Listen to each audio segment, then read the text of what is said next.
4. The URANTIA Adventure. Do not overlook the fact that URANTIA was assigned to us as a life experiment world. On this planet, we made our 60th attempt to modify and, if possible, improve the Satania adaptation of the Nebadon life designs, and it is of record that we achieved numerous beneficial modifications of the standard life patterns. To be specific, on URANTIA we worked out and have satisfactorily demonstrated not less than 28 features of life modification which will be of service to all Nebadon throughout all future time.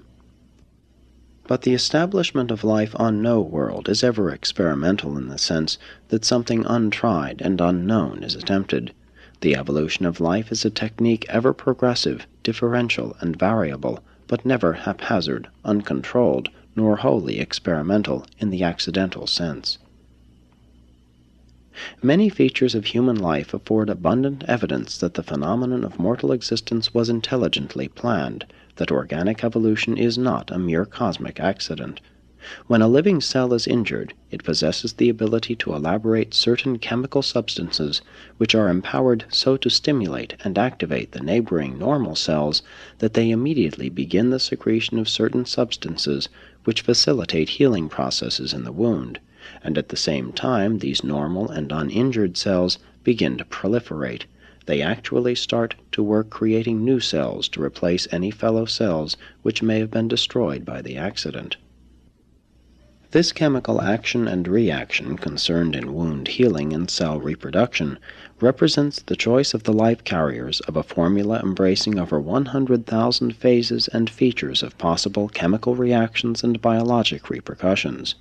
More than 500,000 specific experiments were made by the life carriers in their laboratories before they finally settled upon this formula for the URANTIA life experiment. When URANTIA scientists know more of these healing chemicals, they will become more efficient in the treatment of injuries, and indirectly, they will know more about controlling certain serious diseases. Since life was established on URANTIA, the life carriers have improved this healing technique as it has been introduced on another Satania world, in that it affords more pain relief and exercises better control over the proliferation capacity of the associated normal cells.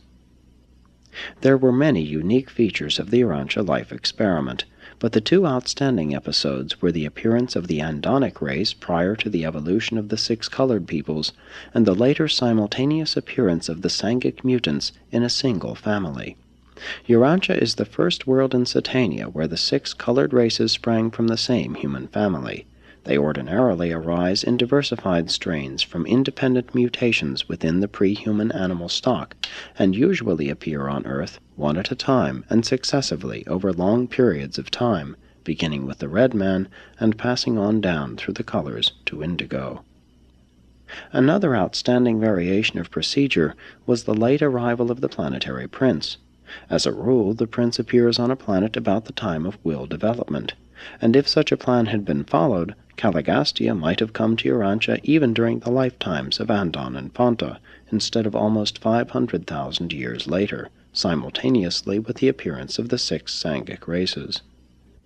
On an ordinary inhabited world, a planetary prince would have been granted on the request of the life carriers at or sometime after the appearance of Andon and Fonta.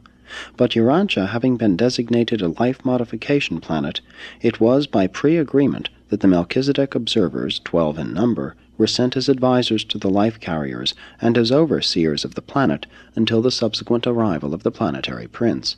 These Melchizedeks came at the time Andon and Fonta made the decisions which enabled thought adjusters to indwell their mortal minds.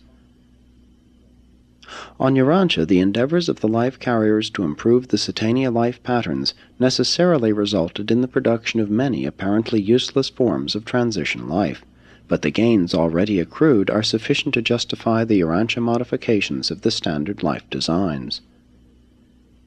It was our intention to produce an early manifestation of will in the evolutionary life of URANTIA, and we succeeded. Ordinarily, will does not emerge until the colored races have long been in existence, usually first appearing among the superior types of the red man. Your world is the only planet in Satania where the human type of will has appeared in a pre-colored race. But in our effort to provide for that combination and association of inheritance factors which finally gave rise to the mammalian ancestors of the human race, we were confronted with the necessity of permitting hundreds and thousands of other and comparatively useless combinations and associations of inheritance factors to take place. Many of these seemingly strange byproducts of our efforts are certain to meet your gaze as you dig back into the planetary past, and I can well understand how puzzling some of these things must be to the limited human viewpoint.